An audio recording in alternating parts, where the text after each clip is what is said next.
देश के यशस्वी प्रधानमंत्री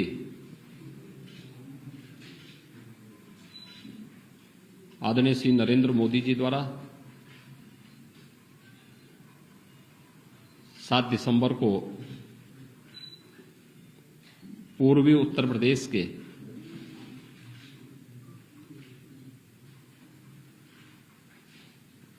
कभी सपना बन चुके 3 बड़े प्रोजेक्ट का उद्घाटन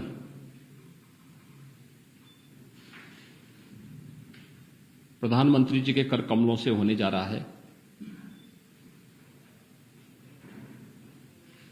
यह न केवल पूर्वी उत्तर प्रदेश की दृष्टि से अब तक का सबसे बड़ा निवेश है, बल्कि उस सपने को साकार होते हुए पूर्वी उत्तर प्रदेश की 5 करोड़ की जनता देख रही है, जिसे पिछली सरकारों ने अपनी नाकामयाबियों के कारण नकार सा दिया था। गोरखपुर में 1990 में फर्टिलाइजर कॉरपोरेशन ऑफ इंडिया का एक खाद कारखाना था जो बंद हो गया था। अनेक सरकारें आईं, आश्वासन पर आश्वासन दिए गए, लेकिन 26 वर्षों तक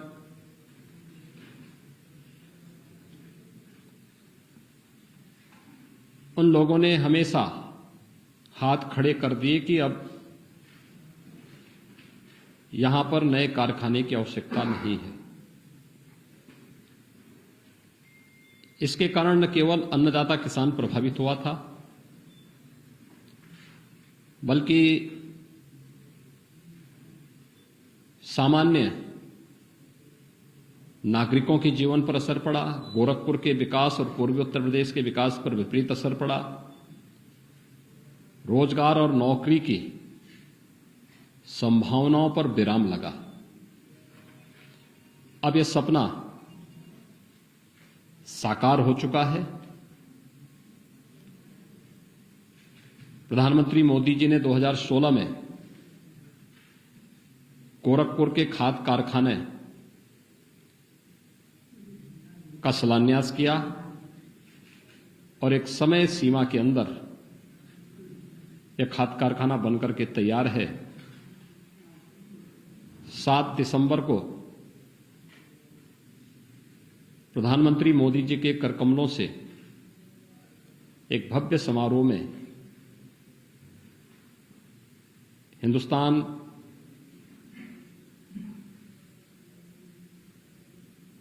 उर्वरक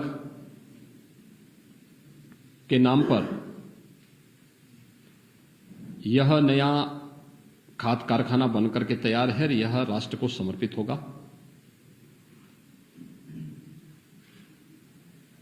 12 लाख मीट्रिक टन से अधिक यूरिया का उत्पादन यहां से होगा।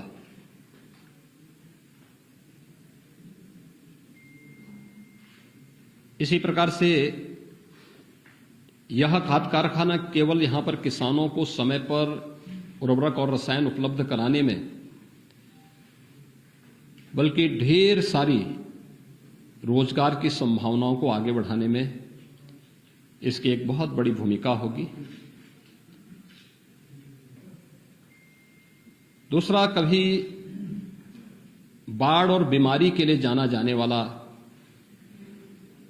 ये पूर्वी उत्तर प्रदेश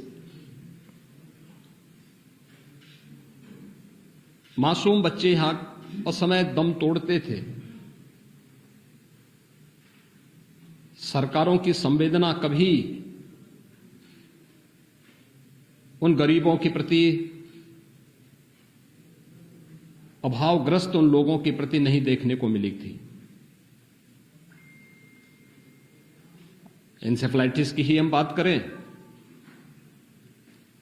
40 वर्षों में 50,000 से अधिक बच्चे यहां पर और समय कालकल्पित हुए। कोई पुख्ता व्यवस्था नहीं हो पाई और 2016 में ही प्रधानमंत्री मोदी जी ने पूर्वी उत्तर प्रदेश को एक एम्स दिया और वह गोरखपुर में ही स्थापित किया। एम्स भी बनकर के तैयार है। विश्वस्तरीय विशेषज्ञ स्वास्थ्य सुविधा का एक महत्वपूर्ण केंद्र देश और दुनिया में स्वास्थ्य सुविधा की अपनी जिसकी ब्रांड है, उस एम्स का उद्घाटन भी प्रधानमंत्री मोदी जी के द्वारा ही 7 दिसंबर को होगा। एक तीसरा महत्वपूर्ण केंद्र आपने देखा होगा, यहां पर 77 में पहली बार यहां इंसेफ्लाइटिस के मरीज चिन्हित हुए थे। बीमारी कब से है कोई पता नहीं, लेकिन 77 में, और वह भी गोरखपुर की किसी लैब से नहीं हुआ।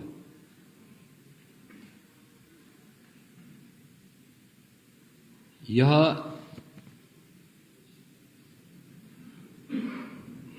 National institute of virology Pune की लैब में ये वायरस चिन्हित हुए थे। एक लंबे समय तक मस्तिष्क ज्वर हो, डेंगू हो या किसी भी अन्य वेक्टर बॉर्न डिजीज के लिए वेक्टर की पहचान करना, फिर उसके अनुरूप यहां पर लोगों को स्वास्थ्य की सुविधा उपलब्ध कराई जा सके, इस पर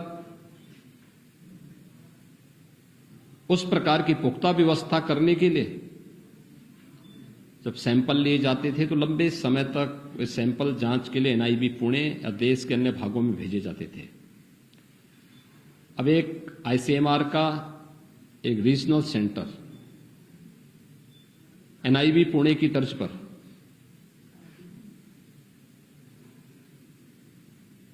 गोरखपुर में बनकर के तैयार हो चुका है, जिसमें न केवल इंसेफ्लाइटिस, डेंगू, कालाजार, चिकनगुनिया, बल्कि कोरोना जैसी महामारी से जुड़े वायरस की पहचान करने और फिर उसके उपचार के लिए अनुसंधान को आगे बढ़ाने, दवा के निर्माण करने, इन सब की दिशा से भी अब एक नया सेंटर गोरखपुर में बनकर के तैयार हो चुका है। यह सेंटर बीआरडी मेडिकल कॉलेज में बनकर के तैयार हुआ है। इसका उद्घाटन भी प्रधानमंत्री मोदी जी के द्वारा होगा। इस सेंटर का शिलान्यास 2018 में उस समय के स्वास्थ्य और परिवार कल्याण मंत्री भारत सरकार के साथ मैंने यहां पर किया था। आज ये बनकर के तैयार हो चुका है। प्रधानमंत्री मोदी जी के करकमलों से इस सेंटर का भी यहां पर उद्घाटन होने जा रहा है। यानी कुल मिलाकर के अगर आप देखेंगे, ये सभी चीजें पूर्वी उत्तर प्रदेश के लिए, और जब हम पूर्वी उत्तर प्रदेश की गोरखपुर या वाराणसी की बात करते हैं तो बिहार की एक बड़ी आबादी इसके साथ जुड़ती है और नेपाल से जुड़ी हुई भी एक बड़ी आबादी इससे लाभान्वित होती है। तो एक बड़ी आबादी की सुविधा, उनके रोजगार और वहां पर बेहतर स्वास्थ्य सुविधाओं की दृष्टि से इस विशेषज्ञ स्वास्थ्य सुविधा, उपचार, जांच आदि की दृष्टि से यह महत्वपूर्ण सेंटर गोरखपुर में बनकर के तैयार है और 7 दिसंबर को एक भव्य आयोजन में आदरणीय प्रधानमंत्री जी का पूर्वी उत्तर प्रदेश के सपने को साकार करने के इस पूरे कार्यक्रम को पूरा देश और पूरी दुनिया देखेगी। इस देश से पूर्वी उत्तर प्रदेश का प्रत्येक नागरिक प्रधानमंत्री मोदी जी के स्वागत के लिए उतावला है।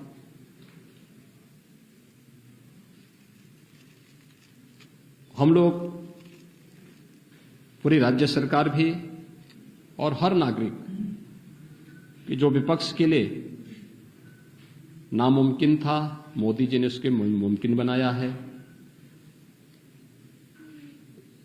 जो विपक्ष के लिए असंभव था, उसे मोदी जी ने संभव बनाया है। जो विपक्ष के लिए वोट बैंक था, मोदी जी ने व्यापक जनहित में किसानों का, गरीबों का, महिलाओं के लिए, बच्चों के लिए, प्रत्येक नागरिक के लिए ये बेहतरीन सुविधा के लिए ये बड़े संस्थान यहां पर इस क्षेत्र के उन्नयन के लिए, यहां की समृद्धि के लिए, यहां की खुशहाली के लिए उपलब्ध कराए हैं। और इस दृष्टि से 7 दिसंबर की तिथि पूर्वी उत्तर प्रदेश की दृष्टि से, उत्तर प्रदेश के विकास की दृष्टि से महत्वपूर्ण तिथि होगी। और इस पूरे आयोजन को पूरी भव्यता के साथ आयोजित करने के लिए केंद्र और राज्य सरकार यहां के स्थानीय नागरिकों के साथ,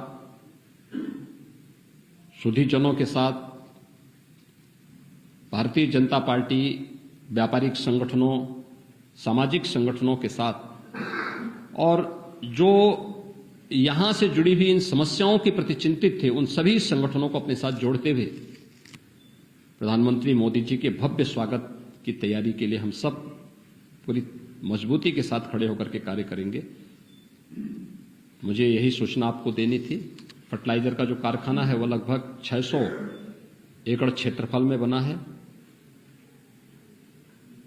एम्स 112 एकड़ क्षेत्रफल में यहां पर बना है। फर्टिलाइजर के निर्माण में जो यहां पर पैसा कुल खर्च हुआ है वह 600 करोड़ रुपए से अधिक की धनराशि इस पूरे प्लांट पर खर्च हुई है। इसी प्रकार से फर्टिलाइजर के उस पे लगभग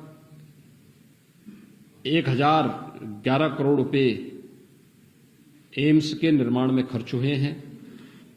और जो हम लोग यहां पर आईसीएमआर का एक सेंटर यहां पर उपलब्ध करवा रहे हैं, इस पर भी लगभग 36 करोड़ रुपए इस पूरे प्रोजेक्ट पर, जो यहां पे नई लैब्स बनी हैं, इंटरनेशनल मानक के अनुरूप लैब्स बनी हैं, इन पर इतना पैसा खर्च हो चुका है। पूरे सेंटर सभी संस्थान बनकर के तैयार हुए हैं। ये पूर्वी उत्तर प्रदेश के लिए एक बहुत बड़ी उपलब्धि है।